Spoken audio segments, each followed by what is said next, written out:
El cordero alemán está aprendiendo a aullar. La nación que llegó a las puertas de Moscú en la Segunda Guerra Mundial se ha vuelto tan agresiva como un gato de peluche, pero con su decisión de enviar tanques de batalla Leopard 2 a Ucrania, la cultura de reticencia de Alemania, particularmente con respecto a Rusia, pronto puede ser cosa del pasado. Tankerschon, dice un meme con juegos de palabras que circula en estos días, muestra un Panzer alemán con una bandera ucraniana. A casi un año de iniciada la guerra, Alemania de repente se prepara para entregar 14 tanques Leopard 2. La decisión señala un cambio sorprendente de un principio de larga data y obsesivamente defendido de la política exterior alemana. No hay hardware ofensivo para Ucrania. Los alemanes no podemos permitirnos irritar a los rusos. Inicialmente Alemania envió solo cascos y chalecos antibalas a los ucranianos que luchaban contra los invasores rusos.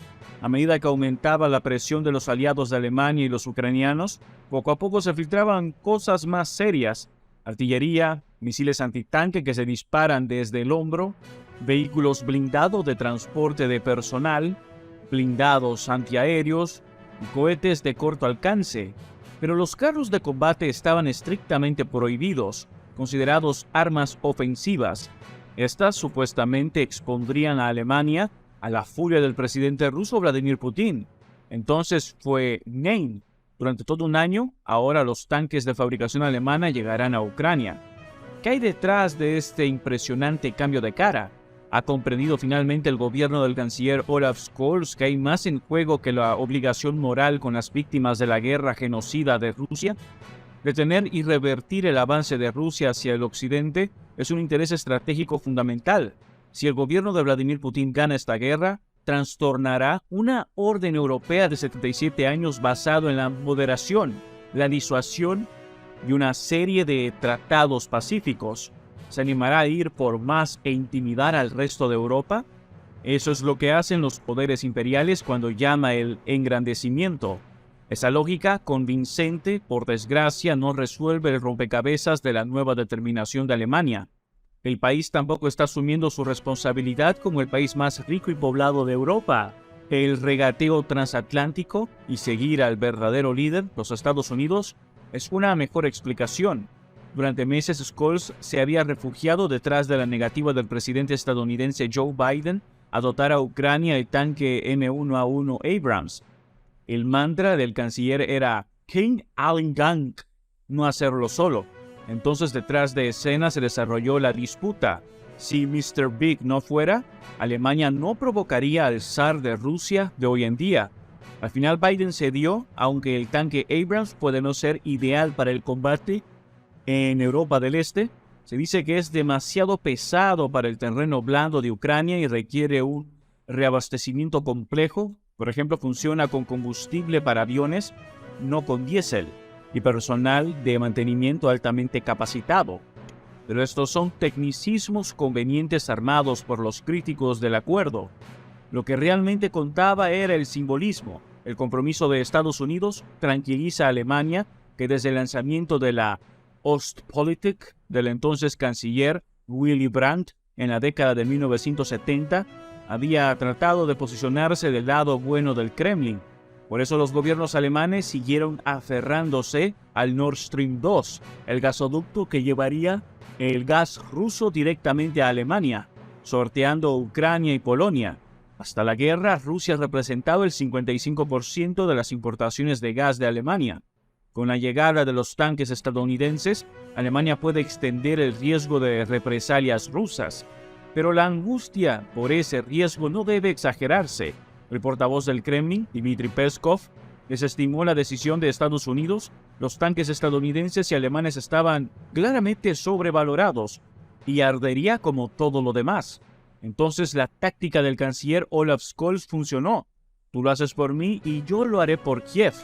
Le encanta citar el famoso musical Carousel de 1945. Nunca caminarás solo.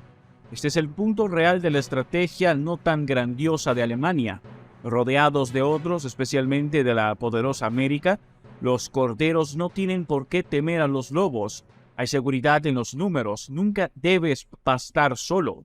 Quienes piensan que Alemania finalmente superará sus instintos de rebaño tendrán que esperar. La nación que llegó a las puertas de Moscú en la Segunda Guerra Mundial se ha vuelto tan agresiva como un perro de peluche. Su cambio de imagen de la posguerra permitió la paz y la prosperidad para ella y el resto de Europa, que ya no tenía que temer al imperialismo teutón. ¿Por qué deshacerse ahora de la tan invocada cultura de la reticencia de Alemania? La respuesta es simple. La realidad cambió brutalmente cuando Putin intentó apoderarse de Kiev en febrero pasado y actualmente está preparando refuerzos masivos para una ofensiva de primavera. La agresión de Rusia también ha cambiado a la opinión pública alemana. La mayoría está a favor de las transferencias de armas a Ucrania. También los verdes, los socios de la coalición de Scholz. Los pacifistas empedernidos de ayer se han convertido prácticamente en un partido de guerra. Parafraseando a Samuel Johnson, nada concentra mejor la mente que una amenaza existencial. Por lo tanto, de crédito donde se debe. Alemania ha abandonado el Nord Stream 2, se ha sumado a sanciones cada vez más duras contra Rusia. Está muy por delante de Francia en la lista de países que suministran a Ucrania dinero en efectivo y armas. Ha prometido 100.000 millones de euros adicionales, como 109.000 millones de dólares, para la Bundeswehr, un ejército que durante 3 décadas se ha destacado en la reducción de mano de obra y equipamiento. Desde que el último soldado ruso abandonó Europa del Este en 1994, la fuerza de tanques de Alemania se ha reducido de 3.000 a poco más de 300. Aún así, la dichosa experiencia de Alemania como un poder de paz, Friedensmacht, desanimará al país de abandonar su tradicional estrategia. Era demasiado cómodo correr con un rebaño dirigido y protegido por Estados Unidos. En el drama de los tanques, Estados Unidos tuvo que moverse primero para que Alemania pudiera seguirlo. Clausewitz, quien predicó la fusión de la diplomacia y la fuerza, ya no vive aquí. Poco importa que la Unión Europea y el Reino Unido sumen la segunda economía más grande del mundo, de una población 3 veces mayor que la de Rusia. El papel de Estados Unidos sigue siendo tan decisivo como siempre. Cuando el presidente Barack Obama habló mal de los oportunistas de Europa y Donald Trump llamó a la OTAN obsoleta, Putin debe haber tomado notas y luego calculó mal. Bajo Biden, el sheriff estadounidense está de vuelta en la ciudad al frente de una pandilla occidental en expansión. Incluso Finlandia y Suecia, eternamente neutrales, están empujando hacia la OTAN. ¿Cuánto durará esta unidad aliada si la guerra sigue sin decidirse? Es otra historia. Solo sabemos cómo comienzan las guerras, no cómo terminan, hasta que lo hacen.